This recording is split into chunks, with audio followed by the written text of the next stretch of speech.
Olá, amigos. Meu nome é Marcelo Shoa e nós estamos aqui hoje com bastante alegria no coração para conversarmos sobre um tema empolgadíssimos, né? Um tema do nosso Evangelho segundo o Espiritismo. Mas antes, na noite de hoje, para nós nos prepararmos o nosso coração, né? Nós vamos nos servir de um opúsculo para a nossa prece inicial. Aqui, esse livro Vida Feliz é um livro que a veneranda Joana de Ângeles se serve da pena segura do médium e humanista baiano Divaldo Pereira Franco, e na mensagem que nós separamos aqui para conversar, a mensagem de número 175, diz-nos assim a entidade veneranda: silencia o que ouves. Muitas aflições seriam poupadas às criaturas se soubesse ouvir e reflexionar. Infelizmente, muitas pessoas se apressam a passar adiante o que ouvem, alterando-lhe o conteúdo e salientando os pontos delicados ou negativos. As mensagens truncadas, os assuntos adulterados, possuem o condão miraculoso de perturbar, gerando conflitos e situações insustentáveis. Não transmita as informações malsãs. Escuta com calma, sem apressar conclusão.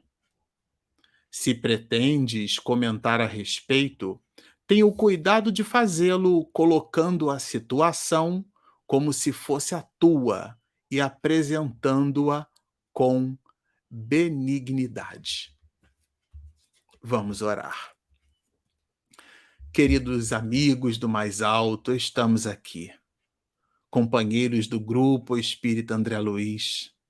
Solicitamos que as messes do alto, sempre constantes e benfazejas, possam ser por nós sentidas e percebidas a propósito desse momento, desses instantes, aonde buscaremos penetrar na letra, extraindo dali o espírito que nos vivifica a oportunidade de servir melhor. Por tudo isso, reverenciando o nome de nosso Pai, essa consciência cósmica, transcendental e primeira, nós, Senhor, mestre, amigo, irmão maior de todos nós, te solicitamos que, através destes prepostos de luz que nos assistem à jornada, tu possas estar conosco, hoje, agora e sempre. Bom, amigos do Grupo Espírita André Luiz, como eu disse, meu nome é Marcelo Shoa e nós estamos aqui empolgadíssimos para conversar sobre um tema. A gente colocou aqui o cartaz, olha, que maravilha. A fé transporta montanhas. Na verdade, eu já vou aqui colocar o material para a gente refletir. Nós vamos trabalhar dois grandes itens. A proposta nossa aqui é do item 7 até o item 10 do capítulo 19 do Evangelho segundo o Espiritismo, mas a gente resolveu resgatar a partir do item 6, porque ele traz elementos introdutórios para a nossa reflexão. O primeiro deles é o próprio tema, né? Essa ideia da condição da fé inabalável. O título, por si só, já é um seminário de 1h30. Por quê? Porque se Allan Kardec adjetiva, ou seja, se ele coloca a fé inabalável, é sinal que existe a fé abalável, a fé que se abala. Logo, inclusive, fazendo uma abordagem meio que de análise sintática, né? Se eu tenho a fé abalável e, portanto, a fé inabalável, a fé deixou de ser um adjetivo, passou a ser simplesmente um substantivo. O que é que significa isso? Quando a pessoa diz assim, eu tenho fé, não quer dizer nada, porque a sua fé pode ser abalável ou pode ser inabalável. E existem as condições para que a fé se mostre, se torne ou se apresente como uma fé inabalável. E Allan Kardec faz uma construção brilhante, sobretudo colocada a partir das proposições do século XIX, que é a condição da fé religiosa. Porque até o século XIX nós poderíamos pensar que a fé ela estaria muito mais vinculada ou unicamente vinculada aos artigos que a liturgia da igreja eventualmente proporcionaria para nós. A fé seria simplesmente a crença cega num corpo de doutrina que a gente inclusive chama de dogma. São condições e verdades postas pela igreja ou por um determinado princípio filosófico e religioso, e que ele está posto e que por isso mesmo nós temos a obrigação de segui-lo, sem questionar. A palavra dogma também pode e deve ser entendida como uma verdade incontestável. Aqui, quando a gente coloca a verdade incontestável, tem duas abordagens. Ele é incontestável pela valoração axiológica dela mesma, o que é que significa isso? Allan Kardec colocou muitos axiomas, né? Eu estou lendo um livro recentemente de Isaac Newton, ele chama de Postulados Matemáticos da Física, de filosofia, né?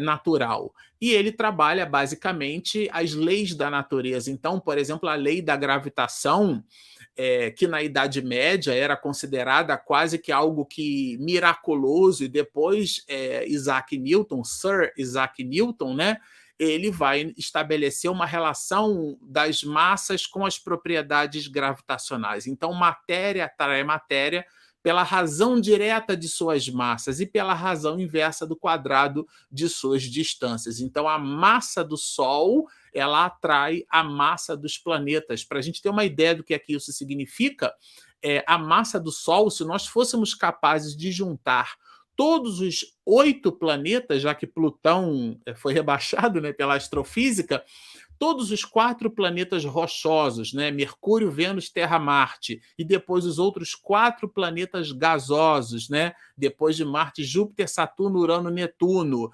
Juntar todos os planetóides, os aerólitos, os 2 cordões de asteroides, todos os cometas, todos os corpos celestes, né? Todos os corpos iluminados, e juntássemos todos eles só do nosso sistema solar, nós não teríamos nem 2% da massa do sistema solar. O Sol sozinho, o nosso astro-rei, a nossa estrela sozinho, ele representa mais de 98% de toda a massa do sistema solar. Então, a essa massa, ela corresponde ali a um processo de atração gravitacional. Esse foi um postulado colocado por Isaac Newton, mas até ele, nós acreditávamos, por exemplo, na teoria do chamado geocentrismo, né? A Terra no centro de tudo. Então vejam que interessante, nós estamos aqui parados, é o Sol que se movimenta em torno do planeta Terra, e depois nós tivemos, né, com Galileu Galilei,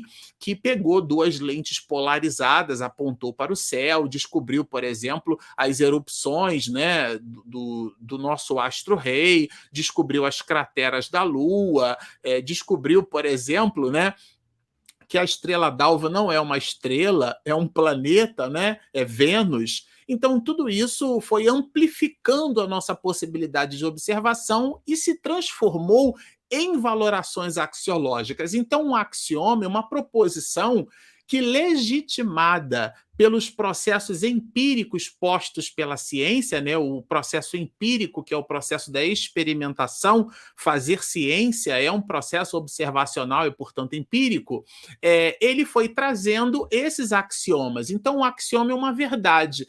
Nesse sentido, ela pode ser considerada como sendo uma verdade inquestionável, porque está posta contra dados e fatos, não há o que questionar. Eles estão postos ali, muito bem mostrados, são evidências que falam por si mesmas, né? A gente pode discutir sobre os elementos do ponto de vista da nossa cognição, mas o fato em si mesmo ele está ali posto. Então é isso que a gente deve considerar como sendo um axioma. E esse axioma ele pode se apresentar para nós como sendo, na verdade, algo inquestionável pela relevância do ponto de vista ontológico, né, como criaturas, que isso traz para nós. Então, é nesse sentido que a gente vai perceber, por exemplo, na questão 171 do Livro dos Espíritos, em que se funda o dogma da reencarnação. Porque a reencarnação se apresenta como um dogma porque ele é uma verdade incontestável, é o pilar por sobre o qual nós conseguimos, de maneira consistente,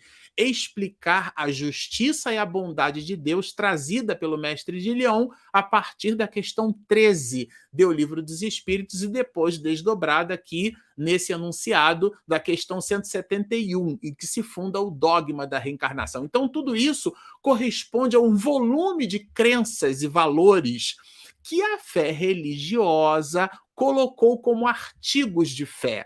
Então, aqui a fé religiosa, Allan Kardec, no título, vejam que eu não saí do título ainda, hein? Aqui Allan Kardec, olha, ele trabalha a condição da fé inabalável. E ele começa justamente por esse ponto de vista religioso. Do ponto de vista religioso, a fé, do ponto de vista religioso. Então, existem outros pontos de vista. Por isso que o livro do Evangelho segundo o Espiritismo, particularmente, eu considero um livro muito sofisticado. Muito sofisticado. Não é à toa que Allan Kardec o codificou depois, né? Do livro dos Espíritos, do livro dos Médiuns, né? Escreveu a obra O que é o Espiritismo na sua manifestação mais simples, o que é o Espiritismo, a Revista Espírita, para depois expedir o Evangelho segundo o Espiritismo. Coloca no prefácio dois grandes precursores da ideia reencarnacionista em Sócrates e em Platão. Super recomendamos a leitura. Mas aqui, por uma coisa ou por outra, ele traz a fé, essa ideia, né, do ponto de vista religioso, que a fé ela consiste na crença em dogmas especiais. Vejam a palavra dogma aqui colocada, né, que constituem as diferentes religiões. Então, a religião, no sentido de ligar o homem à divindade,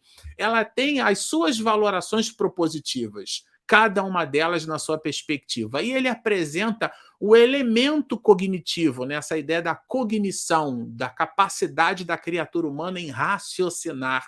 René Descartes, né, que foi o filósofo que fez uma disruptura e, ao mesmo tempo, inaugurou o processo da filosofia moderna a partir do século XVII, ele tem uma exortação brilhante, muito conhecida por todos, né? Cogito ergo sum, isto é, penso, logo existo. Então, a condição de pensar, de raciocinar, é um grande atributo da alma, né? A inteligência. Não é à toa que o Livro dos Espíritos chama de princípio inteligente, princípio material e princípio espiritual.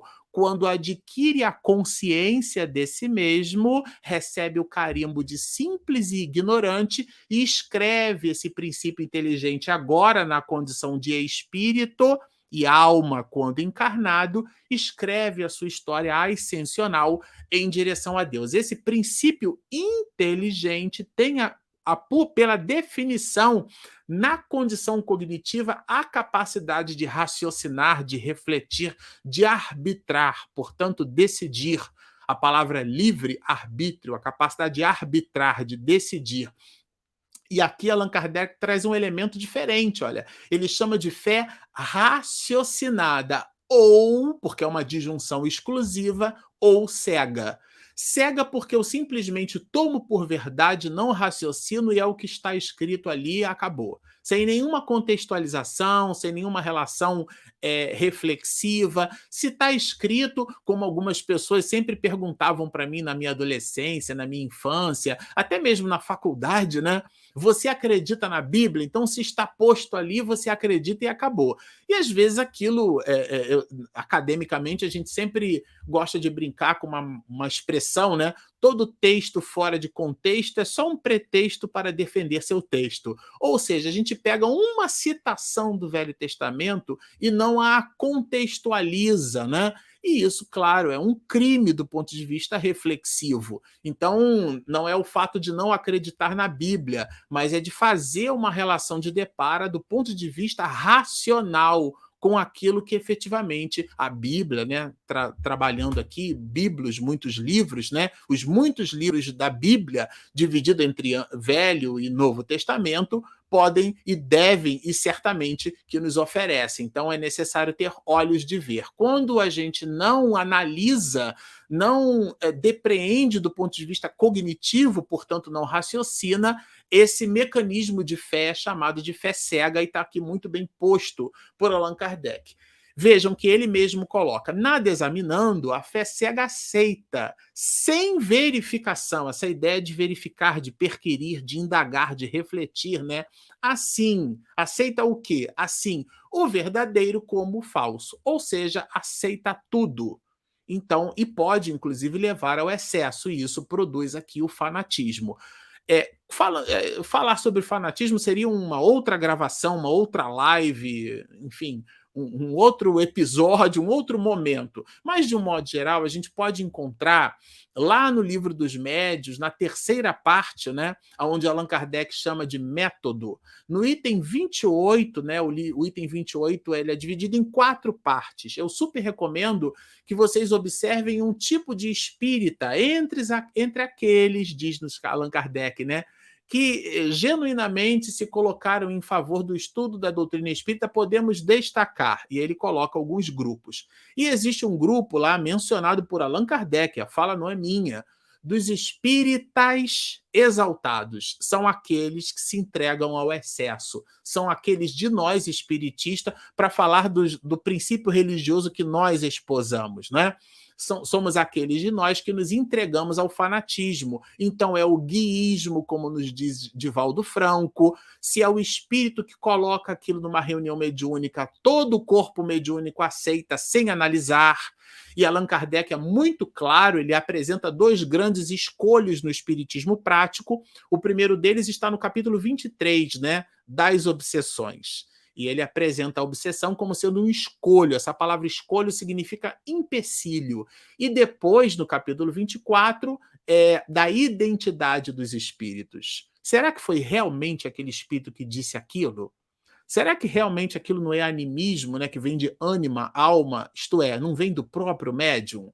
Será que não está misturado entre o espírito e o médium? Será que não tem mais do médium? Será que não tem menos do espírito? Enfim, essas reflexões estão postas no Livro dos Médiuns e categorizada a partir do capítulo 16 da parte segunda. Eu gosto de trazer os capítulos, tá, gente, para vocês terem uma percepção de que essas ideias não são minhas.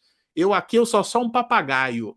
Eu estou repetindo um conteúdo que não me pertence. E lá no capítulo 16, Allan Kardec coloca em médiuns especiais aquilo que ele vai chamar de quadro sinótico. Ele apresenta a multiplicidade das manifestações medianímicas. E ele chama de médiuns especiais, não é porque o médium é uma pessoa VIP, não.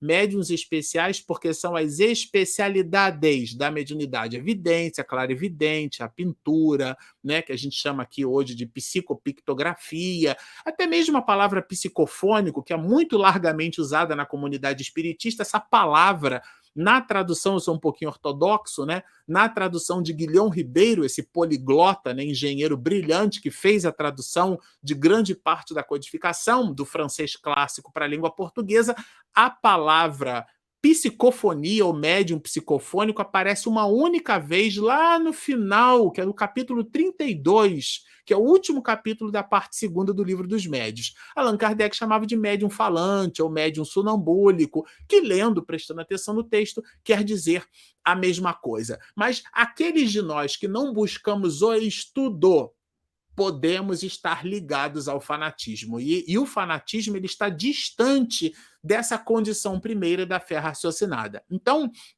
aqui a gente vai dizer, sem dúvida, a fé não se prescreve, nem o que ainda é mais certo se impõe. O que é prescrever? Você faz isso assim, assim que você vai ter fé. Não é receita de bolo, é vivência.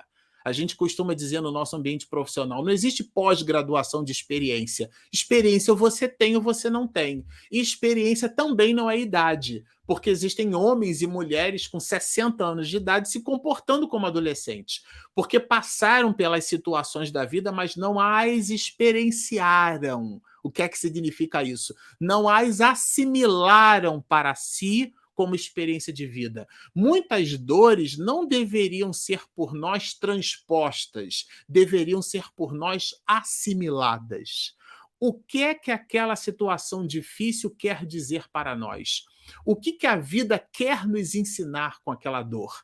E a maioria de nós, sobretudo hoje, no século XXI, existe um mindset alterado em que a gente deve viver o feliz e então pular os instantes de dificuldade. Mas a dificuldade que a gente chama de dor, ali existe o mecanismo do esforço. E não se conquista nada com esforço. Tudo depende de tempo. Eu tenho um cactus aqui em casa, né?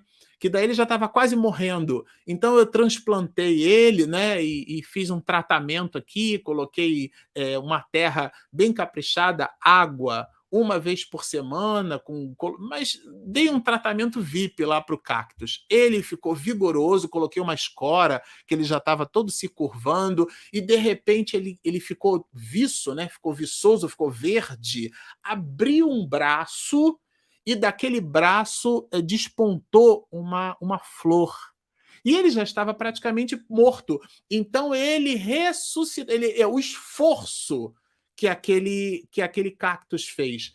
Esse esforço para brotar essa flor, esse resultado, isso demandou tempo. Meu, né, na condição de um parco jardineiro, e do cactus, que é o tempo da planta, é o tempo da natureza. Nada na natureza dá saltos. Então parece que uma pessoa leva 15 anos numa pesquisa científica, expede um artigo, um outro que não conhece nada, lê o artigo e diz assim, eu não concordo com ele, mas não tem nenhuma relação de profundidade com aquilo. E a tese não é minha, Allan Kardec colocou na obra O que é o Espiritismo. Para combater-se um cálculo, é necessário opor-se-lhe outro cálculo. O que exige, diz-nos Kardec, saber calcular. Como é que você pode dar opinião a respeito de algo sem profundidade? Isso os gregos, né, sobretudo Platão, chamava de doxa. Doxa é opinião, cada um tem a sua, mas a relação de profundidade que dialoga com as questões da racionalidade, portanto, da reflexão, se elas se mostram distantes, é uma opinião, e opinião cada um tem a sua. Então, claro, e é isso que pode conduzir ao fanatismo. Por isso que a fé não se prescreve, né? Nem muito menos se impõe, ela se sente, né, pelas criaturas, né? Essa facilidade de assimilar as verdades espirituais é sinal evidente de anterior progresso. Eu citei aqui o livro dos médiuns, Allan Kardec vai dizer lá pelas tantas que existe a prova da incredulidade, né, colocada no capítulo 3º da parte 1ª, o método, né? A prova da incredulidade, assim, a pessoa não acredita, ou ela diz não acreditar. É o que eu chamo de ateu, graças a Deus.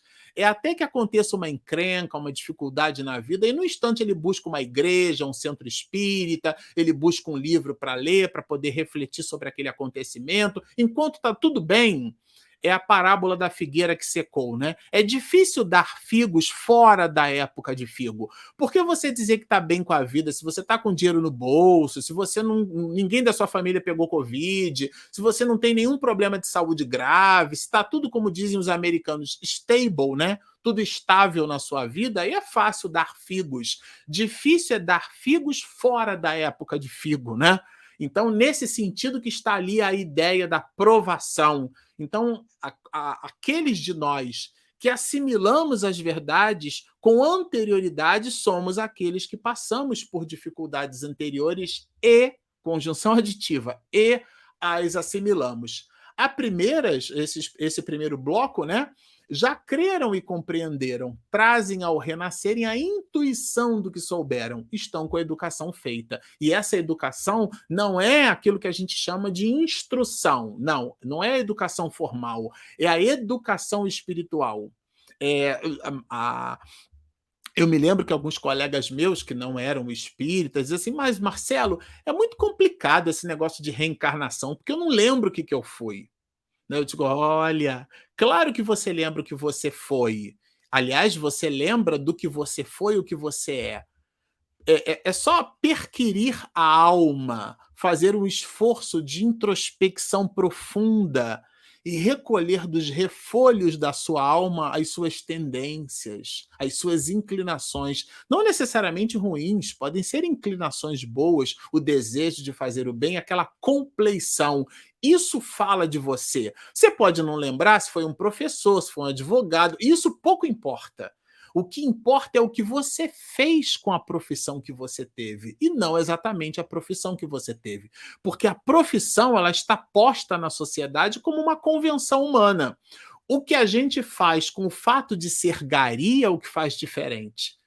Então, às vezes, a gente diz assim: ah, fulano é pobre.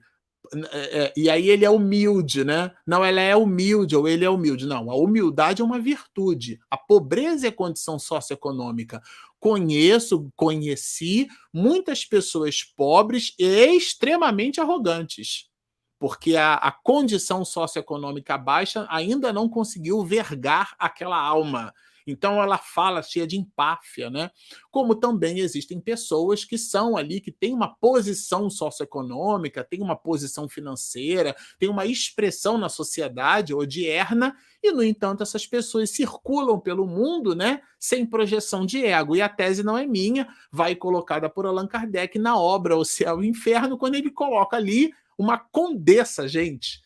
Ele divide, né, depois de falar sobre a segunda parte da obra, vamos dizer assim, né, o depoimento de espíritos. Então, espíritos felizes, menos felizes, os espíritos sofredores, uma categoria de espíritos sofredores que são os suicidas. Na de espíritos felizes, tem lá vários depoimentos. Um deles é de uma mulher, uma condessa, a condessa Paula. Ele abre falando que a mulher era nobre, era bela, olha, condessa, e, no entanto, chegou muito bem, obrigado, no mundo espiritual. Precisa chegar arrasado, sofrer, passar fome, ser atropelado. A gente tem uma visão de que Deus espera que a gente tenha dor, o sofrimento, né?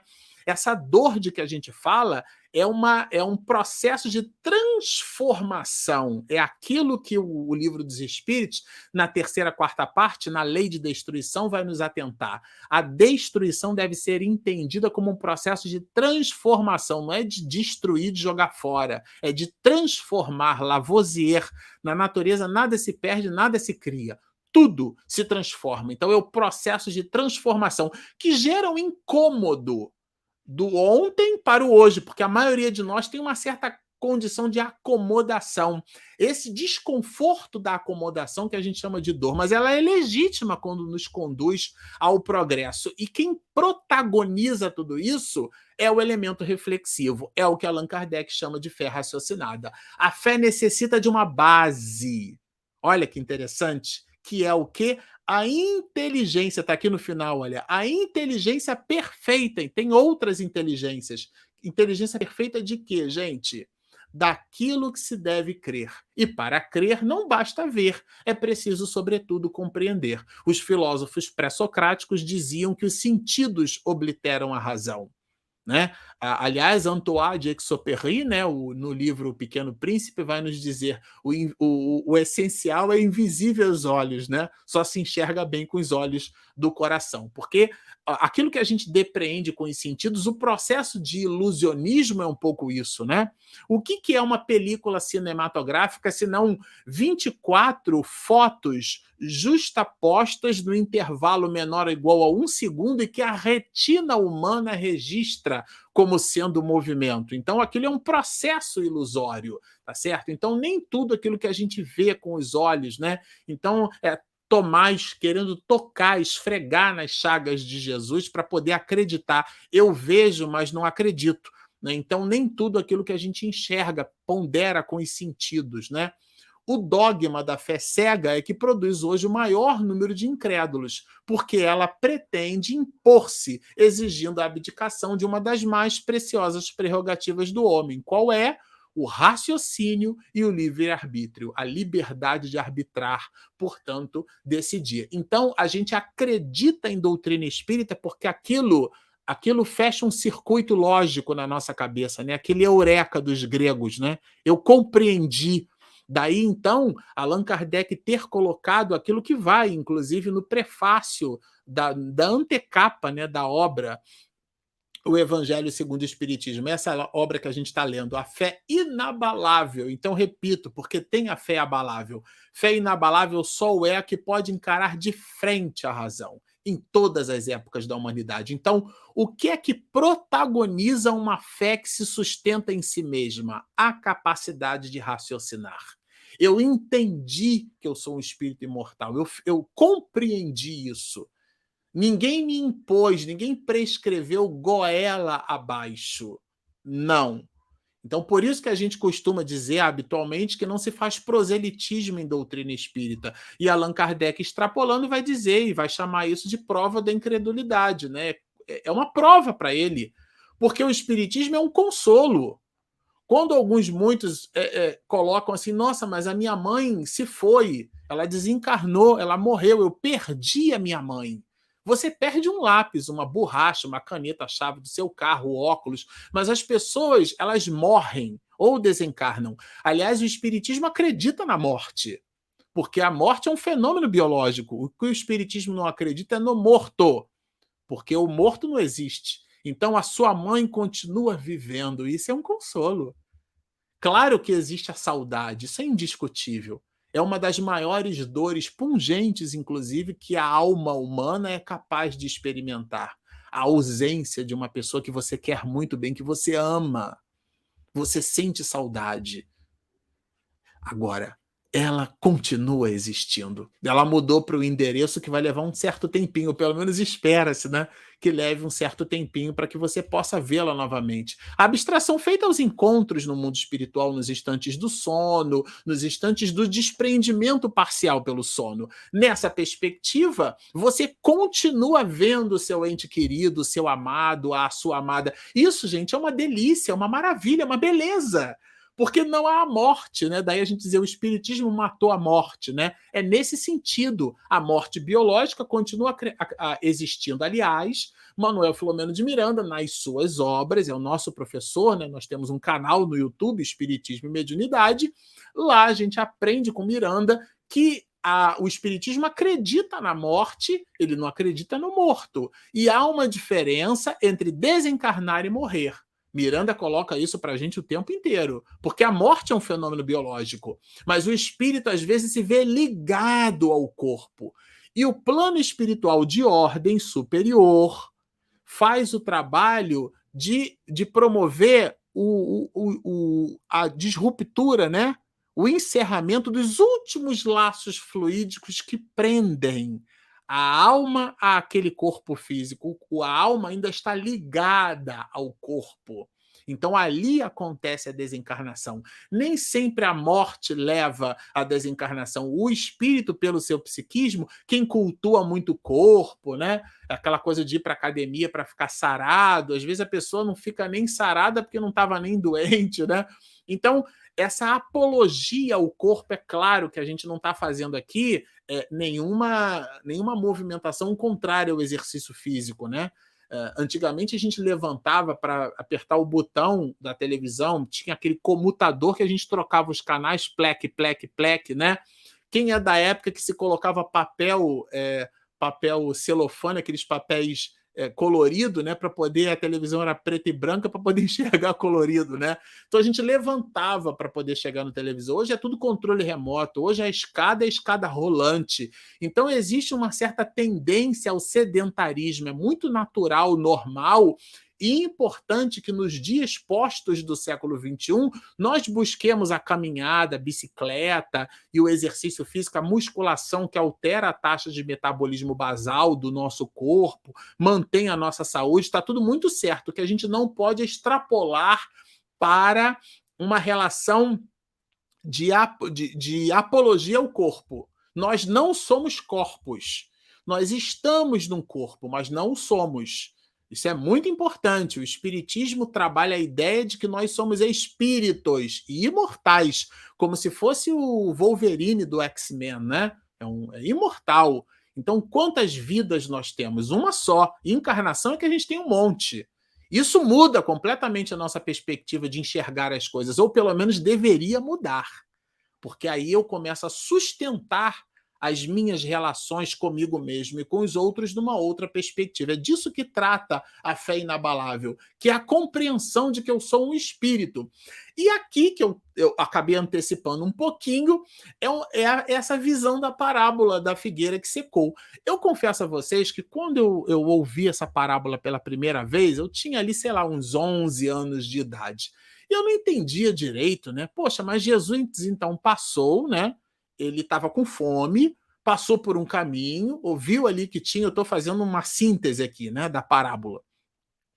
E daí ele buscou o figo, a figueira viçosa, inclusive. Opa, as folhas, né? Chamou atenção a figueira. Isso me lembra uma mensagem de Emmanuel, né? Na série Fonte Viva, as orquídeas do Evangelho. Somos aqueles de nós que enfeitamos, mas produzimos muito pouco. E, inclusive, a orquídea depende de um outro ser vivo para que ela possa se sustentar ali, para que ela possa viver. Eu até dizia que era um parasita, mas depois um professor de biologia, né?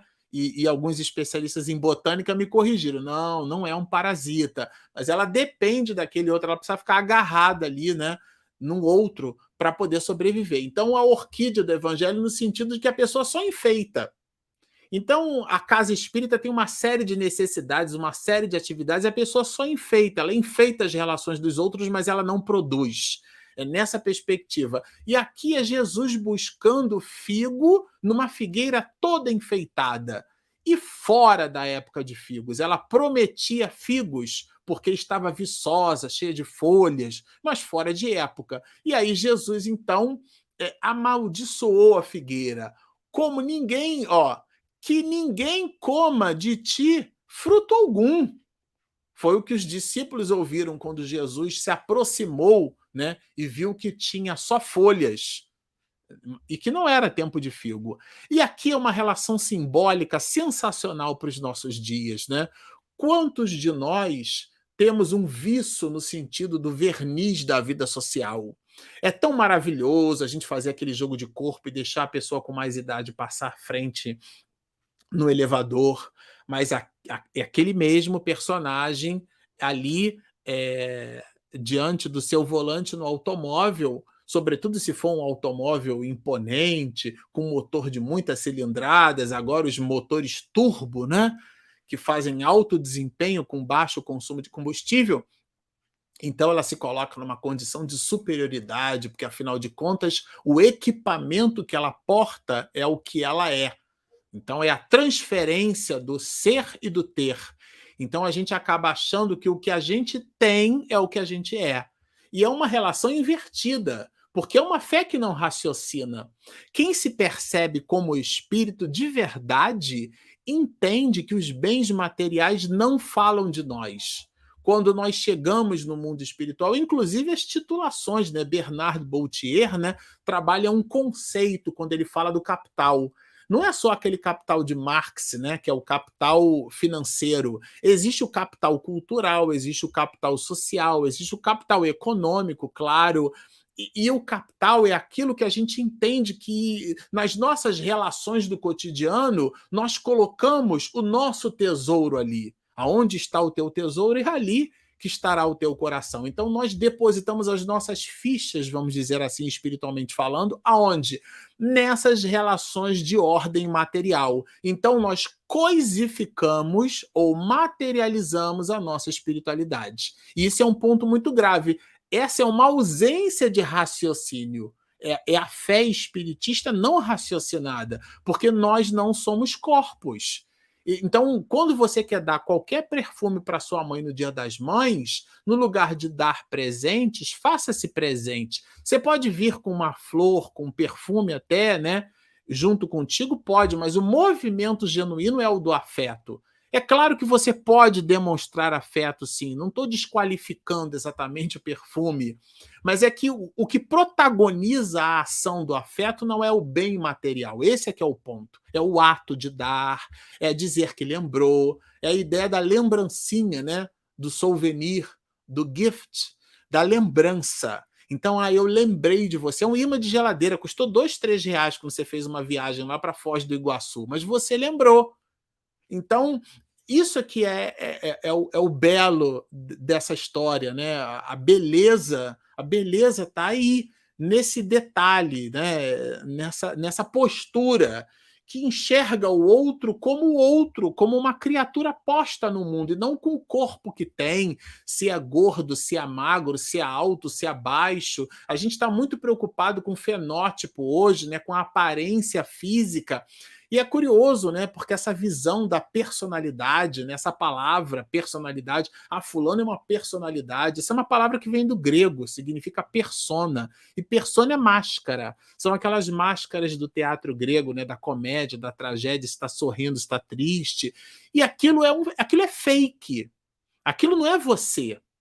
Aquilo não somos nós. As máscaras daquele verniz social. Então é muito importante, na parábola da figueira que secou, que a gente tenha, por exatidão, uma certa compreensão desses valores. Isso é muito apropriado.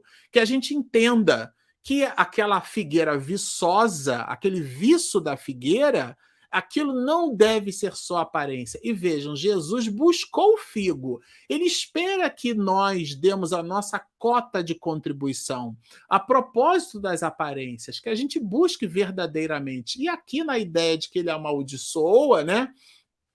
É porque de fato existe um contraponto, né? Uma ausência. Jesus condenou bastante, a gente vai observar no Evangelho, né, os fariseus, né, por fora caiados de branco, mas por dentro todo podridão. Então isso é um problema grave, né, que está muito posto, que está nas nossas relações. Então vejam, aqui ele coloca, né, a figueira que secou é o símbolo dos que apenas aparentam propensão para o bem. Vejam, aparentam propensão para o bem. Então, o Evangelho deixa bem claro o comentário que a gente expediu. É a aparência. Mas, esse mais aqui é uma conjunção adversativa, né? Mas que, em realidade, nada de bom produzem. Então, a gente deve se ver distante disso. Simboliza também todos aqueles que, tendo os meios de ser úteis, não o são. Então, você conheceu a ideia da imortalidade da alma, você tomou conhecimento pela literatura espírita que você é um espírito imortal, você não é o corpo que tem. Né? A pessoa diz assim, o meu espírito. Não. Neurolinguisticamente, quando eu digo assim, o meu óculos, tá? Vamos imaginar, né? Então eu digo aqui, olha, o meu óculos, vou colocar aqui que aí dá para ver melhor, o meu óculos. Quando eu digo o meu óculos, eu não sou o óculos, eu o possuo. O óculos está sob a minha posse, né? O meu é um pronome possessivo, meu, minha. Então vejam, quando eu digo meu espírito, eu estou querendo dizer neurolinguisticamente que eu estou de posse de um espírito, mas quando você está de posse de alguma coisa, essa alguma coisa que você possui não é você. Só que no caso do espírito, nós somos espíritos, nós não possuímos um espírito. Então não é o meu espírito, sou eu espírito. Isso aqui não é só um jogo de palavras, é um entendimento neurolinguístico do que eu sou, de como eu estou posto no mundo. Isso é fundamental aqui para a nossa compreensão. Então, é a nossa possibilidade de ser útil. A pessoa compreendeu, ela tomou conhecimento e não fez nada, né? É a parábola dos talentos que ela realmente está jogando fora.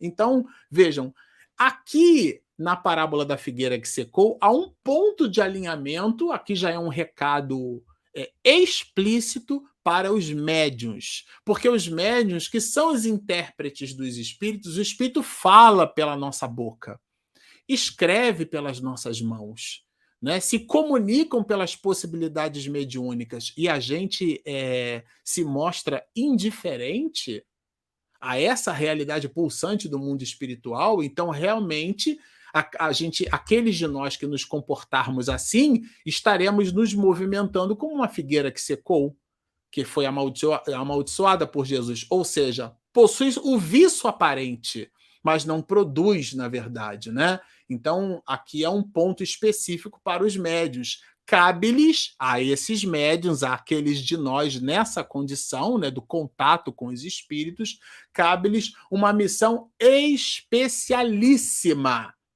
Tá no superlativo. São árvores, olha a relação metafórica com a questão da simbologia da figueira, né? São árvores destinadas a fornecer alimento espiritual a seus irmãos. Então, nós nos movimentamos na vida entregando otimismo, entregando tranquilidade para as pessoas, entregando esperança. O mundo está perdido. Jesus é o governador do orbe. Então, nós estamos vivendo o fragmento de um instante circunstancial na história, do planeta. A gente não tem a visão do todo. Nós temos uma visão que é o que a gente chama de realidade em filosofia. E a realidade é a nossa capacidade cognitiva de depreender o que é real. O que é real é o que está posto. A realidade é a capacidade que cada um tem de assimilar, de perceber e de compreender aquilo que está posto. E essa compreensão é subjetiva, porque cada sujeito enxerga, internaliza e percebe da sua maneira. Então, nós não temos condição de perceber o real, e muito menos aquele real posto, que é um fragmento de uma circunstância dentro da historiografia da humanidade. A gente não tem uma visão numa relação de passado, presente e futuro, né?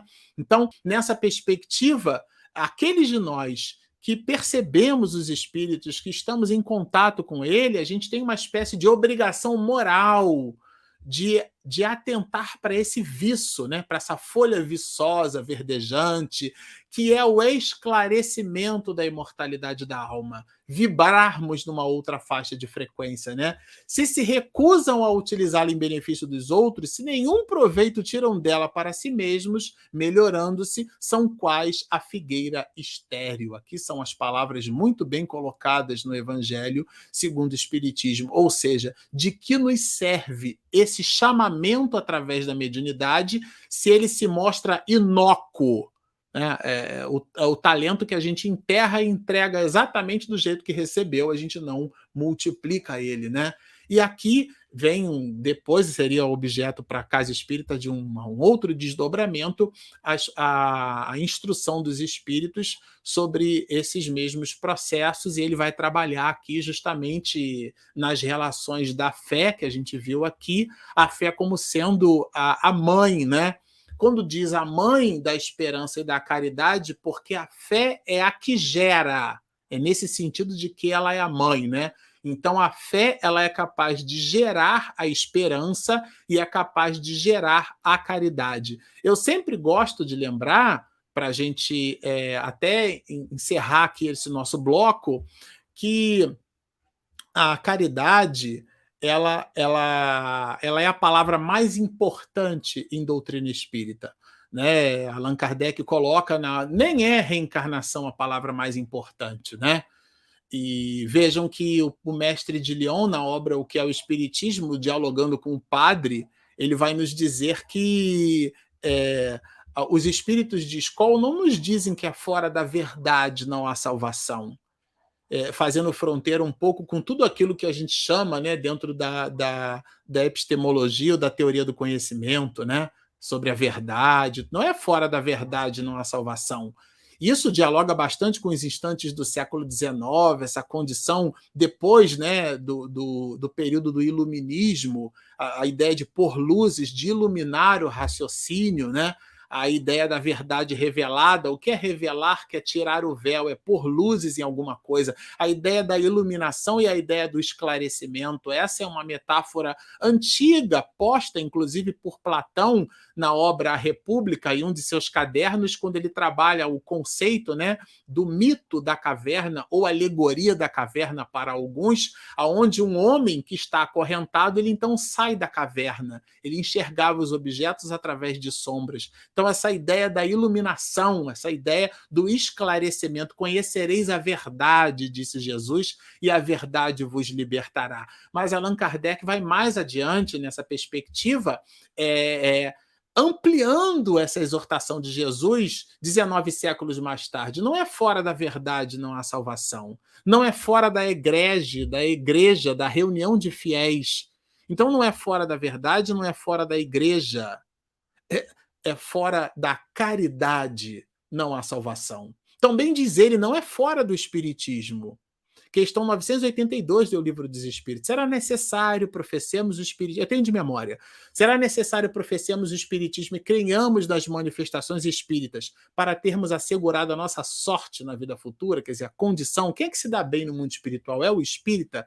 Não, é aquele que faz o bem. E o bem é sempre o bem, qualquer seja o caminho que a ele conduza. Então vejam, Madre Teresa de Calcutá não era espírita, a veneranda Joana de Ângeles, que a gente abriu a página de abertura aqui dos nossos trabalhos, a mentora de Divaldo Franco não era espírita, Hermano Manuel da Nóbrega, né, que destila, desfila como historiador romancista a sua historiografia espiritual, primeiro como Públio Lentulus, depois como o escravo Nestório, e depois coloca para nós várias de suas experiências em vários de seus romances. Ele, então, que teve experiências como padre, vai colocar-se ao lado de Chico Xavier, a verdadeira antena transceptora que a história da humanidade teve conhecimento juntamente com o próprio Divaldo Pereira Franco. E ele não era espírita. Então, muitas almas nobres, espíritos de escol, são a religião dos espíritos é o amor, né? Nós é que nos circunscrevemos em credos.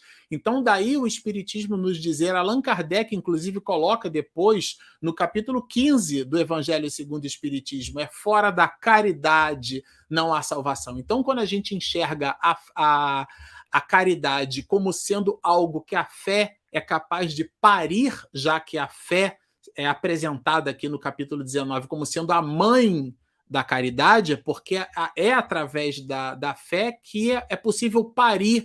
E é curioso, né, porque já que a gente está fazendo um entrelaçamento com a filosofia, né, Sócrates trabalhava uma ideia na produção do conhecimento que era chamada maiêutica, né? É uma técnica socrática aonde ele respondia perguntando. Muitos sofistas não gostavam dessa técnica, mas ele extraía da pessoa elementos de reflexão. Então, essa ideia de dar à luz, e é com crase, né? O sinal grave, né? Porque crase é o nome do fenômeno, o sinal é grave. Então, aquele sinal grave que dá ali a anotação do fenômeno, preposição mais artigo, mostra que nós estamos fornecendo, a mãe fornece luz, ela não dá, ela não entrega a luz, porque a luz não lhe pertence. Ela proporciona um ecossistema fora da condição uterina para que a criança seja capaz de, por ela mesma, absorver aquela luz. Então, a fé é uma espécie de ecossistema